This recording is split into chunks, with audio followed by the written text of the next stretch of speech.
So as all of you can read, it's like two independent ratings and the average of the two is given as your final score.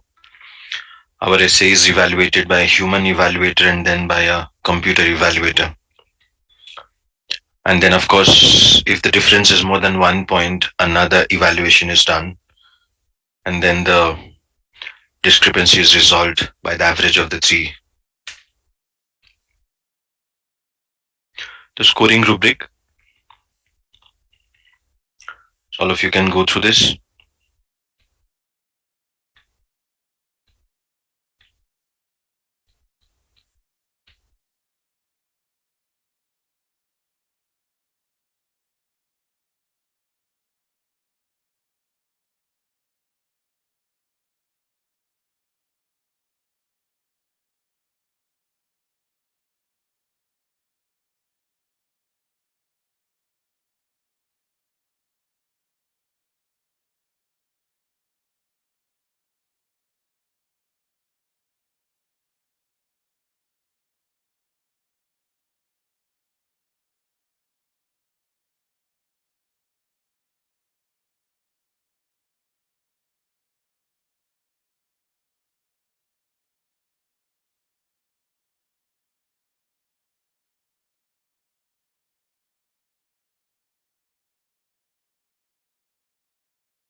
So as you can see, we should be trying for 4 and above. So these 1 and 2 really shouldn't be something we should focus on.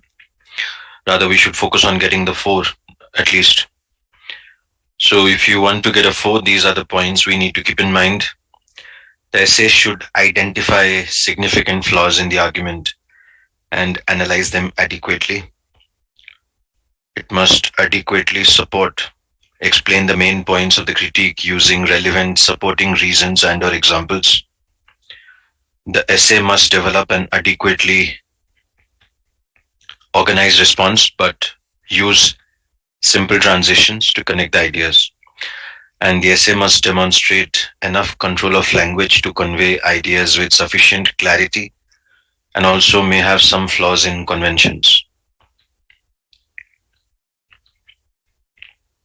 To be getting a 5, the essay must clearly identify the significant flaws in the argument and analyze them in a generally thoughtful way.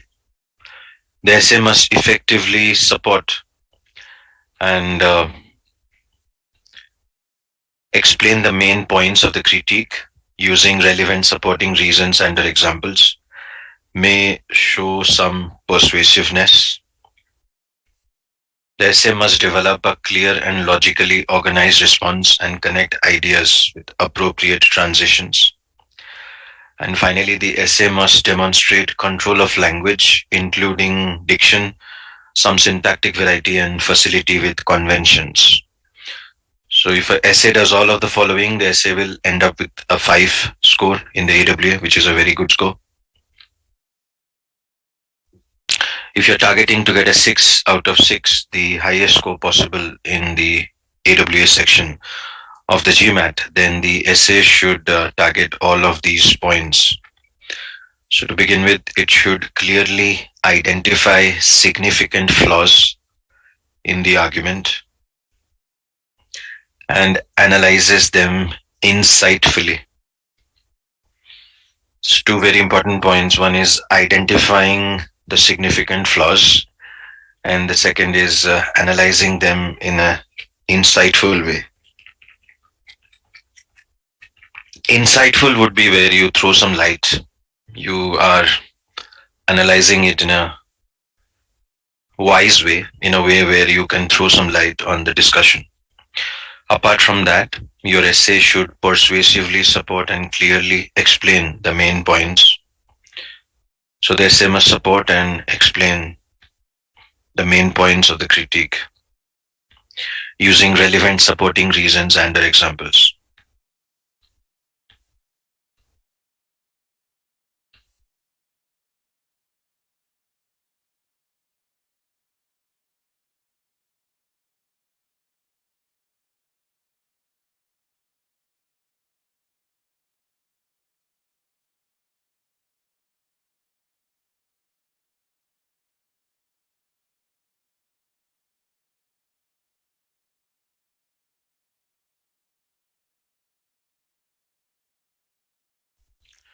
And then the most important thing is the essay should develop a focused and logically organized response,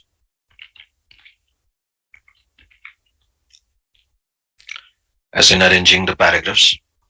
And the essay must connect the ideas with the clear and effective transitions. The flow of the essay, where you shift from one paragraph to another. Finally, the essay must demonstrate strong control of language. You must know how to write in different diverse sentence structures, including precise diction. Diction would be the vocabulary part.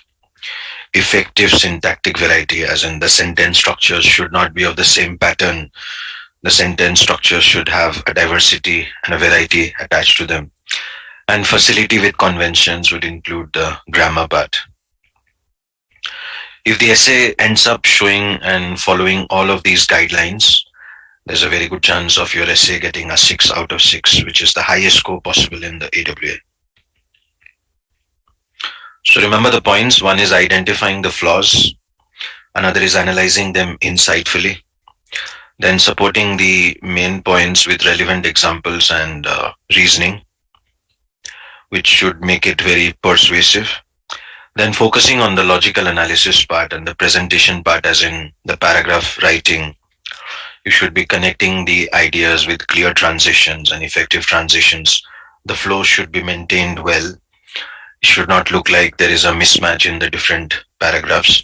Finally, strong control of language, where you show the right vocabulary and diversity in sentence structures. You cannot write in one way. You have to use a diversity in your sentences, precise diction, vocabulary, and of course, facility with conventions, the grammar part.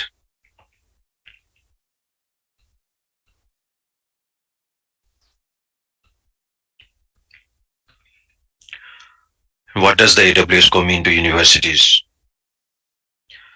A score of 6 is outstanding, and if a student ends up getting a 6 out of 6, that's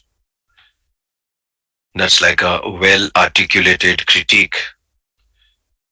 It's like the student has developed a cogent and well articulated critique of the argument, demonstrating variety, mastery of the elements of effective writing, and displaying the following characteristics, whereby the essay is clearly identifying and insightfully analyzing the important features of the argument. The essay is developing ideas cogently, organizes them logically, and connects them smoothly. Effectively supports the main points of the critique. Demonstrates superior control of language, including diction, syntactic variety, conventions. There may be minor flaws, one or two flaws that is pardonable, but do not try to make a lot of mistakes in spelling and grammar. Then definitely your essay will not end up with a 6 out of 6. A 5 is classified as a, so if a 6 is an excellent essay, a 5 is like a strong essay. A 6 is an outstanding, whereas a 5 out of 6 is like a strong essay, where the person has well developed critique of the argument, demonstrating good control of the elements of effective writing, displaying the following characteristics, as in clearly identifies important features of the argument and analyzes them in a generally thoughtful way, develops ideas clearly, organizes them logically, connects them with appropriate transitions, sensibly supports the main points of the critique, demonstrates clear control of language, including diction and syntactic variety, and finally, demonstrates facility with the conventions of standard written English, but may have minor flaws. So one or two flaws are understandable, and they are excusable, but do not, as I said, keep on making flaws. A score of 4 on the AWA is like adequate, and it means the essay has a competent critique of the argument, demonstrating adequate control of the elements of effective writing.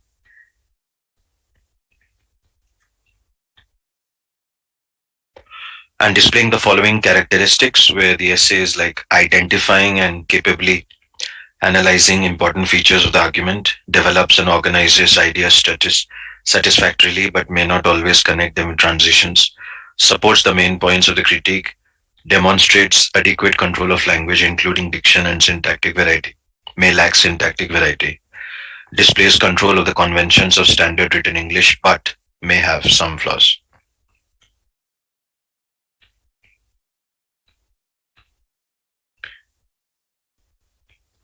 So we should focus on 4, 5, and 6 as far as AWSA is concerned. My students usually get 5 and 6 out of 6. So the target is 4 and above, and a better target is 4.5 and above. So now, how do we manage the time? The next important part, apart from writing the essay, is management of time. This is a suggested timeline. You all can make a note of this. I'll give you 2 3 minutes. You all can type this down.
I presume you all have written it down.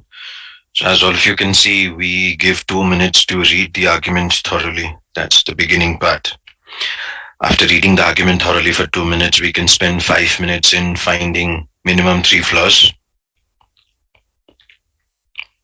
We should not be wasting a lot of time here. So 5 minutes is like enough for finding the 3 flaws. And after that, the next 3 minutes should be spent in making a rough outline before we start typing. 15 minutes should be devoted to typing, writing in the sense we are typing it. And the last 5 minutes, of course, for revising and refining.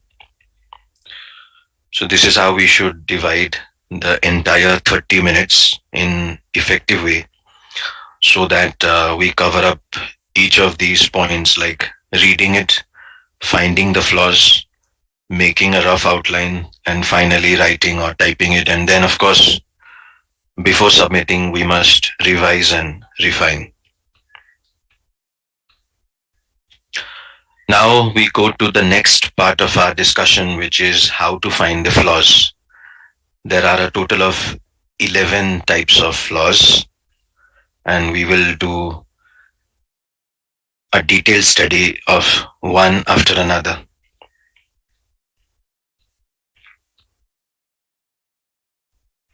This is the first type of flaw that you all can see, where we have words like, these are the keywords that we would find in the argument essay. The flaws, the words would be like reported, filed complaint, or did not complain. And one example is given here.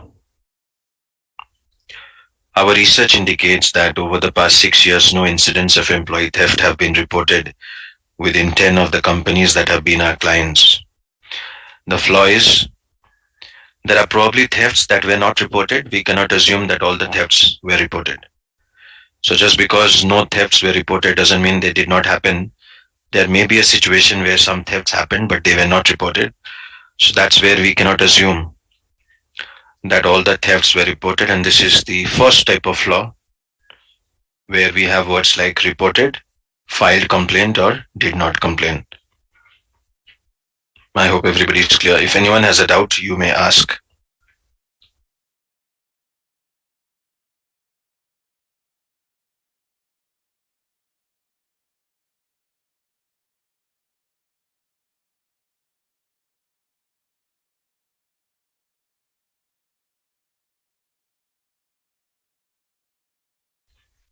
No one has any doubts. We will now move to flaw number 2.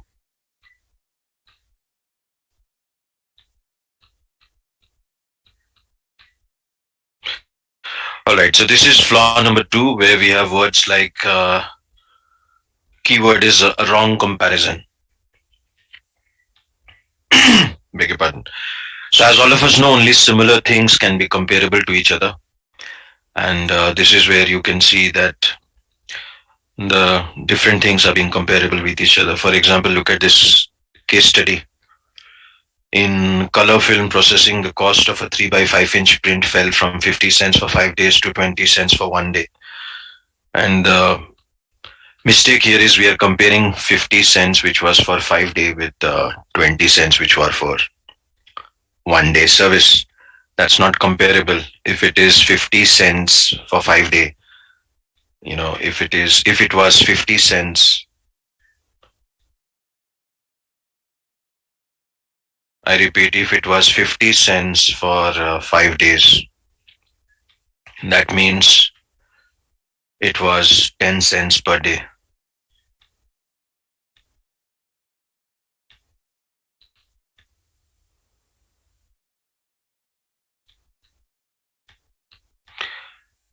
So originally it was 10 cents per day.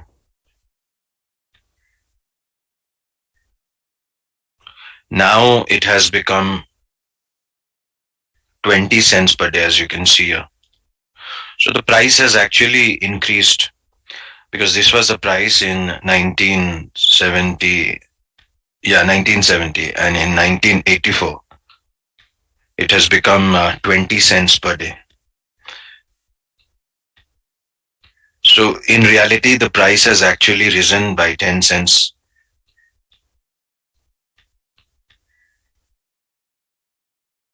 As all of you can see, the price has actually risen from 10 cents per day to 20 cents per day. But here the author is saying the price has fallen.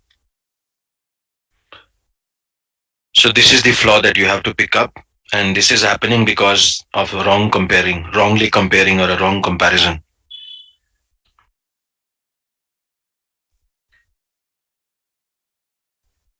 So we cannot compare a 5 day cost with a 1 day cost. We have to compare a 1 day cost with a 1 day cost, and then we will get to know the right picture. So this was flaw number two. We will now move to flaw number three, which has the word improper conclusion. And we have a case study here where people who use artificial sweetener aspartame are better off using common sugar. That's the author's conclusion. The reason is they are actually gaining weight after using aspartame.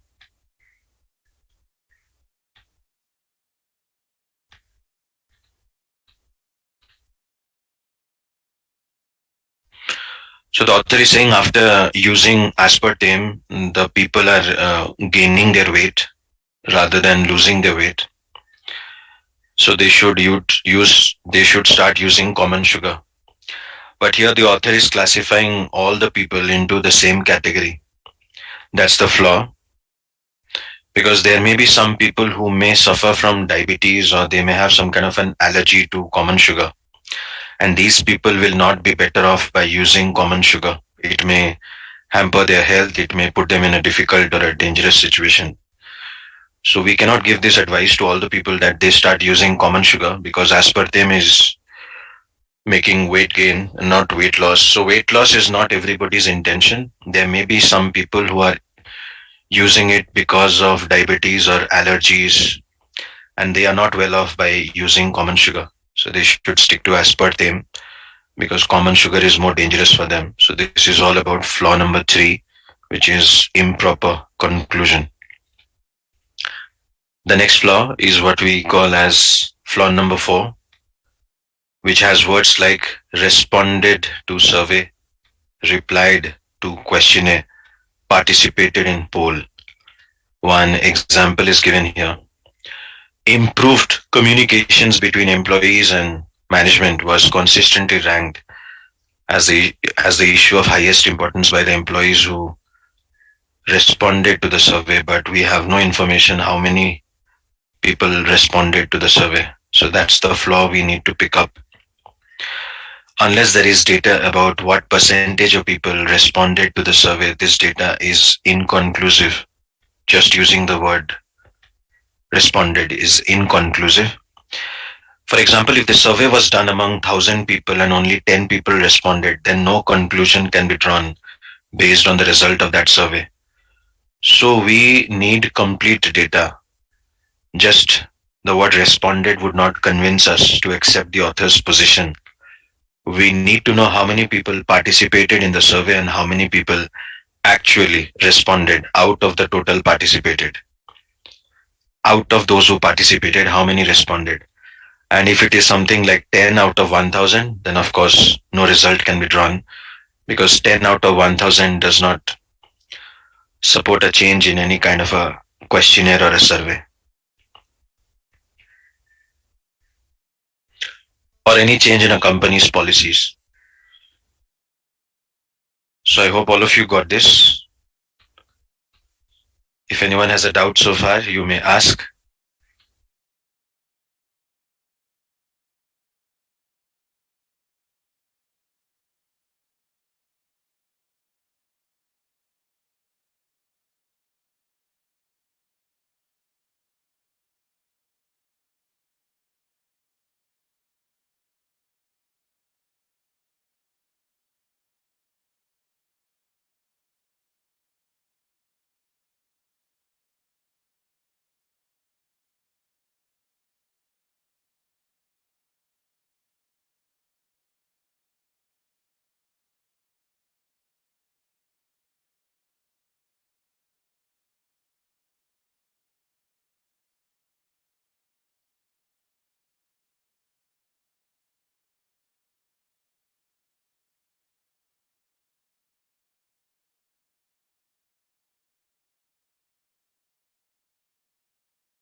Yes, the electricity is back. I hope you guys are fine and we continue. Aman, you are the host, right? It's good to see you being the host and holding the call for me. So we move on to the next. Confirm, Aman, are you able to see my presentation? And you guys are able to hear me? Vikrant, Sandeep, can you guys hear me? Perfect. Wonderful. We start from where we left. So we were talking about this particular flaw which has words like responded to survey, replied to questionnaire, participated in poll, and then we do not have the actual data. So just this kind of a word will not make us agree with what the author is telling us, and that's the reason we will not accept this as relevant point made by the author. Next, we go to I forgot which flaw is it. Let's start from the beginning. So this was flaw number one, where we had words like reported, filed, or did not file. Flaw number two was wrong comparison. Flaw number three was improper conclusion. Flaw number four, which we did last, responded to survey. And now we go to flaw number five. So all of you can go through this. What we have here is people's choices, preference, intelligence cannot be assumed to be constant or fixed. We have a case study here that on average middle-aged consumers devote 39% of their retail expenditure to department store products and services, while for younger consumers, the average is 25%. So 39% is for middle-aged consumers and 25% is for the younger consumers. And then the author says, since the number of middle-aged people will increase dramatically, there is no data to support why dramatically, within the next decade, department stores can expect retail sales to increase significantly during that period. Furthermore, to take advantage of the trend, these stores should begin to replace some of those products intended to attract the younger consumer with products intended to attract the middle aged consumer. So, two assumptions the stores are making. One, the same products will be in demand even after 10 years, and the choices of the people will not change. And as the trend is showing, middle aged consumers will be buying more, so stock the products intended to attract the middle aged consumers. But there is no reliable data that this is an authentic figure. So we can always attack the figure. How did the author come to this kind of a data, 39% and 25%? Who conducted this kind of a survey? How authentic is the survey? And then a decade is a long time. So what is the guarantee after a decade the people, whether middle aged or young, will require the same products that they require now? There is no guarantee. And why this conclusion, the middle aged consumers will increase dramatically? Everybody's age will increase gradually. So someone who is in teenage will become adult, and somebody who is adult will become mature. Someone who's mature will become middle aged, and middle age will become old. So why only middle age will become dramatically, will increase dramatically? There is no data to support that. There is no logic behind that. And 10 years is a pretty long time for the choice to remain the same. So this is all about where the author is wrongly assuming people's choices will remain the same.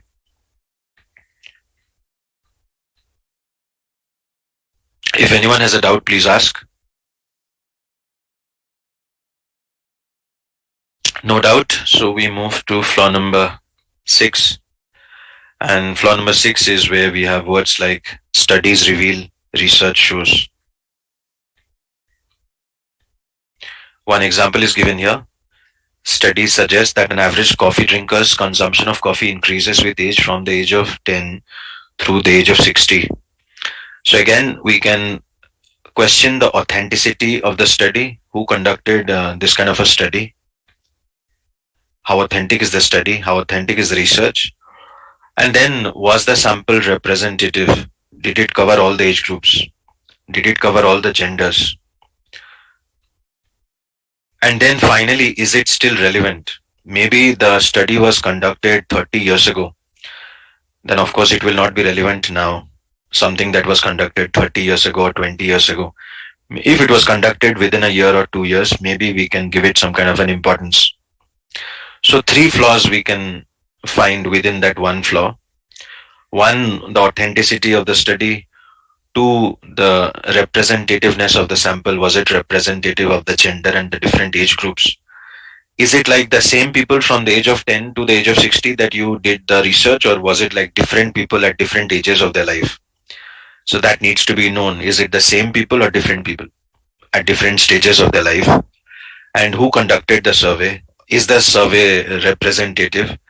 And is it still relevant? Not if it was conducted 30 or 50 years ago, it will not be relevant anymore.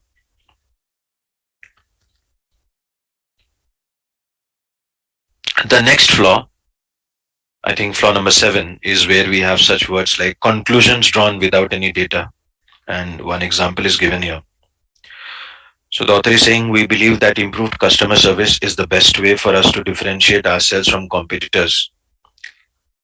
So assuming customer service is the best way, and no data to back up, to differentiate ourselves from competitors and attract new customers. Lot of assumptions being made in that one sentence. And then the author says we can offer customers better service by reducing waiting time in teller lines from an average of 6 minutes to an average of 3. Second is by opening for business at 8:30 in the morning instead of 9. And third is by remaining open for an additional 1 hour beyond the current closing time. We will be better able to accommodate the busy schedules of our customers. So again, three assumptions made that these are the things that the customers want, that they will be attracted if the bank gives less waiting time, if the bank is opening for business at 8:30 instead of 9, and if the bank is remaining open for an additional 1 hour beyond the current closing time. And these are all assumptions or conclusions without any data to back up. So we don't even know, is this how the customer wants us, and whether these changes are going to enhance the bank's image as the most customer friendly bank in town and give the bank the edge over the competitor. So what is relevant is there is no data to support whether the competitors are giving the same or not, and there is no data to support whether these are the things that the customers want. So these are the two big assumptions being made, or you can say these are conclusions without any data to back up, and that's the reason we cannot agree with the author's conclusion. Plus, you can say what is good for a bank may not be good for a restaurant or for a cafe, or what is good for a bank may not be good for a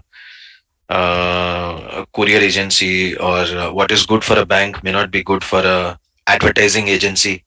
So why is the author assuming everybody is having a bank, and what is good for a bank is good for any business? So a lot of flaws, if you put your mind to it, you can actually pick up 7, 8 flaws within that flaw. If anyone has a doubt, please ask. Any doubts, clarifications, please ask. No doubts. We move to the next flaw, I think flaw number 8.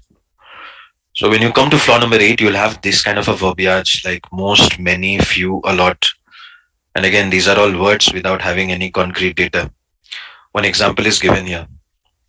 In response to petitions from the many farmers and rural landowners throughout our region, the legislature has spent valuable time and effort enacting severe laws to deter motorists from picking fruit off the trees, trampling through the fields, and stealing samples of foliage.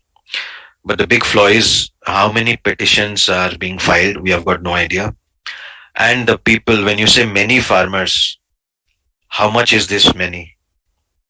What percentage of the total farmers is being represented by the many? If many is 2 out of 100, obviously that will not count as a valid data to support any kind of a change in the law being made by the place. So these are the details that need to be clarified, and unless and until we have the actual data, So there is a lack of concrete data, and using such vague expressions like most, many, few, a lot does not make us agree with the author's logic and analysis. If anyone has a doubt, please ask.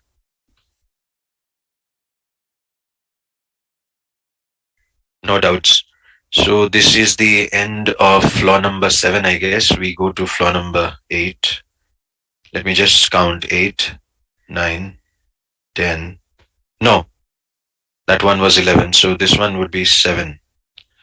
So we finished this flaw. Doesn't matter, what number is it. As you know, there are 11 types. So we are discussing all of the types. And these are also given in the GMAT portal. So you don't have to write them down or copy them down. You will find them in the GMAT portal of your Jamboree portal. So this was the last flaw we discussed. Now we go to the next flaw.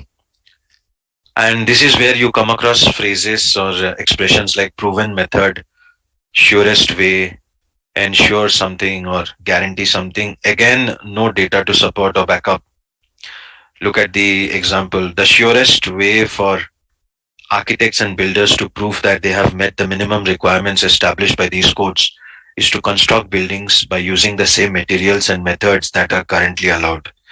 So there is no data to back up that this is the surest way or the best way to meet the established requirements.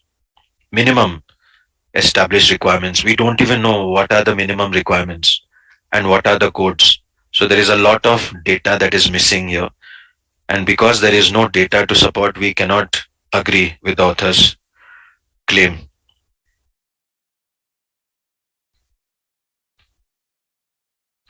So once again, it's very similar to the previous one, no data to back up. This one is slightly different. This is where normally people assume after X happened, Y happened. And this is a big flaw in assumption. Or since X happened, Y should also happen. Or since X happened, Y happened, which is one of the most common situations you get in arguments. And we have 4 examples of this flaw. So this is the first example. The farmer is the second example. The Bugle newspaper is the third example, and the marketing of deluxe filter is the fourth example. So in total, there are four examples. So you can say this is example 1, the swimming pool example, the farmers example, the newspapers example, and the economy filter example. So let us take one example at a time. The first example, where the author is saying, after the opening of the new swimming pool early last summer, Take Heart saw a 12% increase in the use of the center by its members. So very conveniently, you would assume the new swimming pool X is the cause of increase in the 12% increase in the membership, 12% increase in the use of the center by the members, the Y part. So it is very common or very easy for all of us to assume X is the cause of Y, but there could be so many other reasons. Like maybe there is a gym facility, or there is a discount given by the company, or they have a dance academy nearby, like we have it in Woodland Complex in Darbar Marg. So there is a swimming pool, but there is a dance complex, there is a dance institute, and they have a tie-up, and the dance institute is offering some kind of a package. So a lot of people are joining because of the dance package, not necessarily because of the swimming pool. Or as you go to Tripureshwar, where I used to go quite often, there is a gymnasium along with the swimming pool. So maybe the membership is increasing because of the gymnasium that they have and not necessarily because of the swimming pool. So although there is a new swimming pool which can definitely help, but it may not be that reason for the increase in the use of the center by its members. Isn't it? So these are ways in which we can cancel this cause and effect that the author is assuming that the new swimming pool is the cause, and the effect is the 12% increase in the use of the center by the members. This was our first example. Let's go to the second example. Farmers who switched from synthetic to organic farming last year have seen their crop yields decline. So now the X is organic farming, synthetic from synthetic to organic. The farmers have shifted from synthetic farming to organic farming. So organic farming can be taken as the cause X. And what is Y? Crop yields decline. And here also there could be so many other reasons why the crop yields decline. Maybe lack of rainfall, maybe some kind of a pest attack, locust attack. Maybe the soil quality has gone down. Maybe the farmers did not give enough time for weeding. So there could be so many reasons why the crop yields declined. Maybe the fertilizers were not applied at the right time. So how do we assume it was just because of the organic farming that there is a decline in the crop yield? We now move to the third example. So here the author is saying, since a competing lower price newspaper, The Bugle, was started 5 years ago, so that would be X, and now the effect is the Mercury's circulation has declined by 10,000 readers, that would be Y. So the author is again assuming X is the cause of Y, but there can be so many reasons why a newspaper circulation is going down. One, maybe its quality of articles have gone down. The best writers have left the newspaper, the best journalists have left the newspaper. Two, it is not printing relevant articles, relevant news that the readers would like to read. Three, the quality of the newspaper has gone down. Maybe they're using substandard quality of newspaper, so people are not preferring it. So there could be so many other reasons why the readership is going down. Not necessarily the Bugle, the lower price newspaper, is the reason. So this is third example gone. The fourth example, the author is assuming, since our company started manufacturing and marketing a deluxe air filter 6 months ago, and now the effect is sales of our economy filter have significantly decreased. So here the author is assuming, because of the deluxe air filter, which was being introduced 6 months ago, now the economy filter sales have declined. But there can be so many other reasons. Example, maybe the product of itself is not a good product. If you compare it in the market, the economy filter has a number of product defects. That is one. Another, the price of the economy filter is higher than the market average price. Third, the after sales service of the economy filter is not good. Fourth, the marketing department and the sales team involved for the economy filter are not doing a good job. So there can be so many reasons why the sales of economy filter have gone down. It may have nothing to do with the deluxe air filter. So these are four examples where we can identify that Y happened not because of X. There may be no correlation or direct correlation between X and Y. So this is what we have to understand as a flaw in this type, which is type number 10. If anyone has a doubt here, please ask.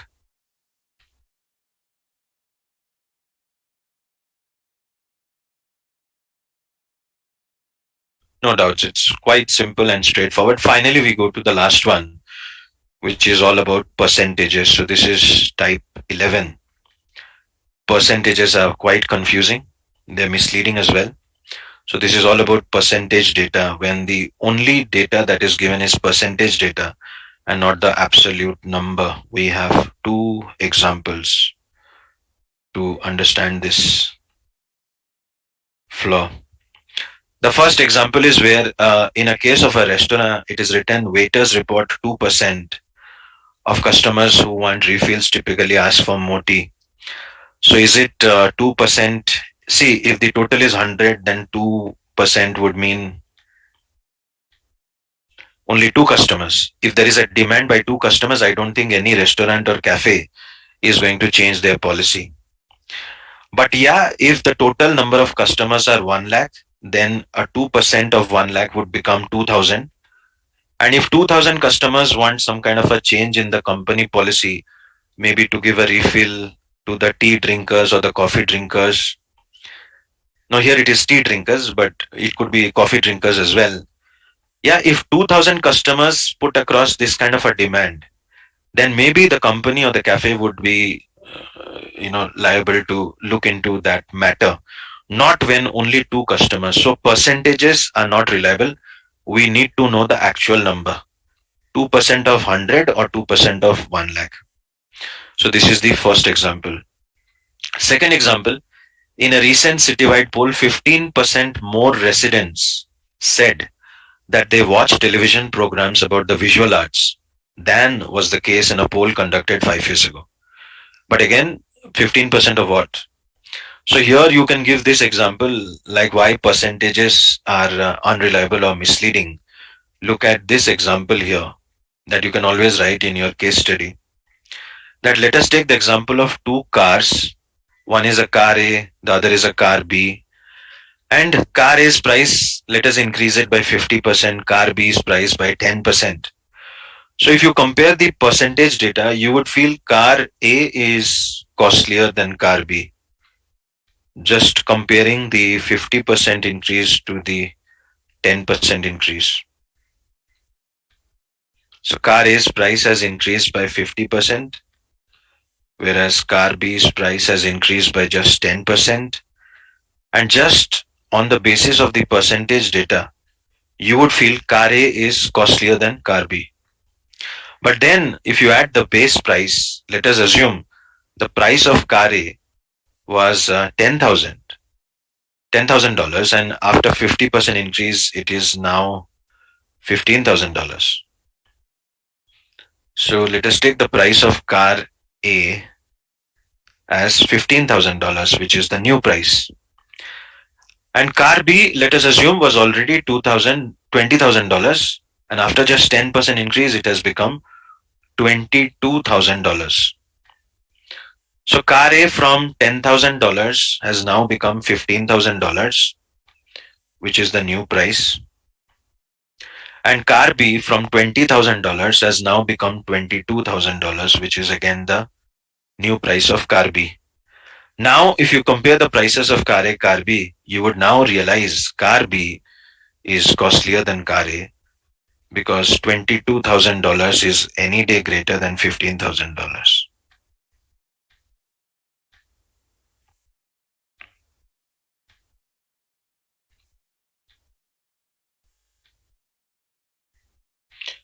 So this just goes on to show this example is a very good example that you can memorize. This example goes on to show why percentages are unreliable and they're quite misleading. So by comparing percentage data, you would feel car A is costlier than car B, but the reality is car B is costlier than car A. And this can be found out only when we have the actual data and not the percentage data.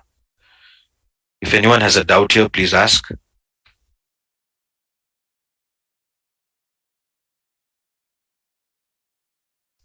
No doubt. So these are the 11 types of flaws that we have discussed. I think we can go for a short break now, 10 minutes, and resume the session after 10 minutes. Why 10 minutes?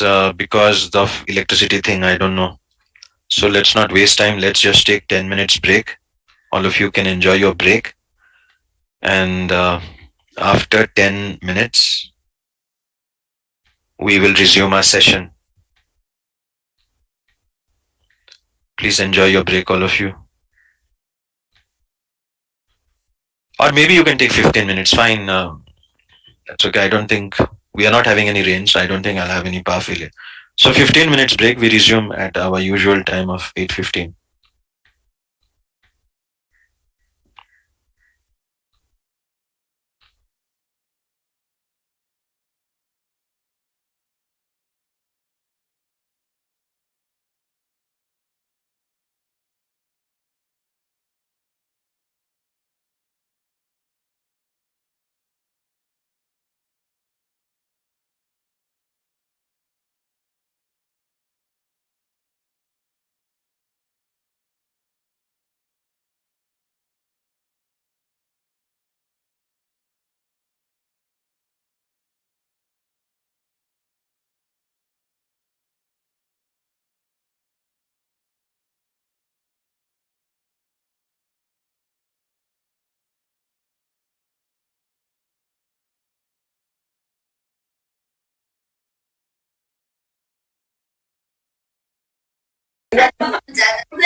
Ano to?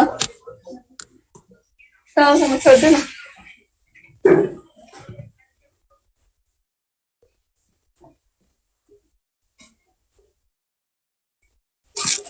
Ay, nag-terminate ko, break.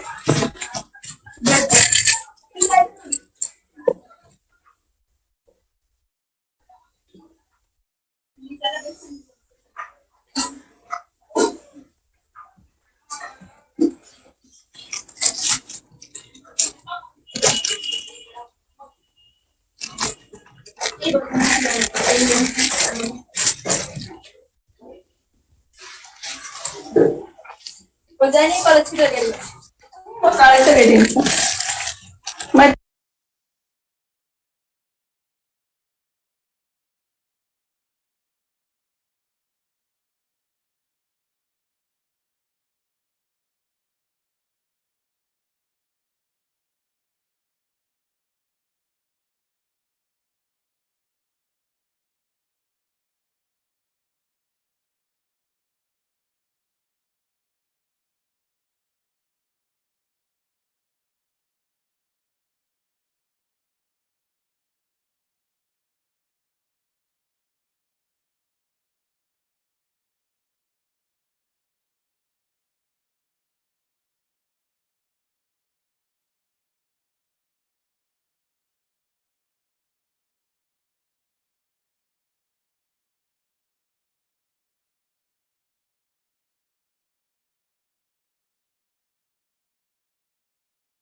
Yes, good evening once again to all of you. We are back after the break. All of you should be back, I guess. Vikrant is not here. Maybe we just wait one more minute. Let Vikrant join us.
All right, so Vikrant has joined us. So we are all set to resume our session from where we left.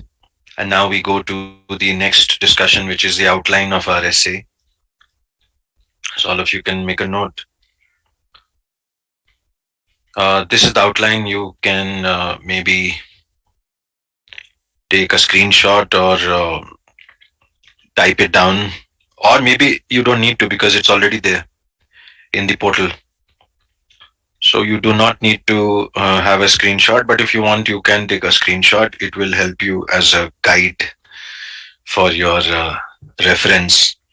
So to begin with, you can see we are talking about the introduction paragraph, the first paragraph, where we restate and summarize the given topic, the given argument in 2 to 3 sentences, and then we end the paragraph by taking our position, as in that we do not agree with the author's conclusion.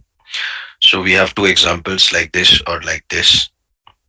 You may either say, however, there are major gaps in this line of reasoning, or we can write the argument is rather unconvincing given the obvious flaws in logic.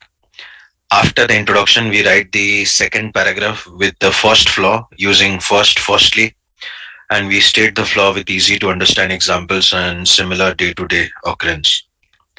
Then we go to the third paragraph where we will of course write the second flaw using words like second, secondly, moreover, additionally, in addition, etc., and state the flaw with easy to understand example or similar day to day occurrence. And then we go to the fourth paragraph, which has the third flaw. And of course, we will use third, thirdly, moreover, additionally, and then state the flaw with easy to understand example or similar day to day occurrence.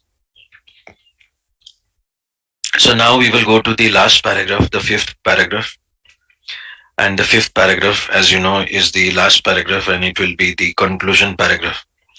And we can start the sentence indicating that the flaw in the argument has been demonstrated in the previous paragraphs. And we could write something like, in summary, the given argument falls short in many aspects, and thus there are several glaring logical discrepancies in the given argument. If you want, you can write a more elaborate one, like in summary, the given argument falls short, and then what are the reasons for falling short? Like if the argument included the raw number instead of the actual number, instead of just the percentage data, it would have been convincing. And conditions prevalent in X county, maybe that was not mentioned by the author. Or further, the inclusion of data which will compare a company's data, whether it is of sales of 2 years, that would have helped the author drive home his point in a more convincing manner. But in the absence of these, the argument remains unconvincing. So, this is how we will be going about writing the essay in the 5 paragraphs. Now, the writing tips. So, something that we need to keep in mind that our essay should be neither too long nor too short. In fact, it should be between 400 to 600 words. The flow is very important, so there should be seamless in flow. Use simple words if we are not confident about difficult words, and generally numbers less than 10 are spelt, but above 10 are all written in numbers. So below 10 we can spell it, but above 10 we write the numerals like 11, 12, 13, 14. Below 10 we write. So less than 10, even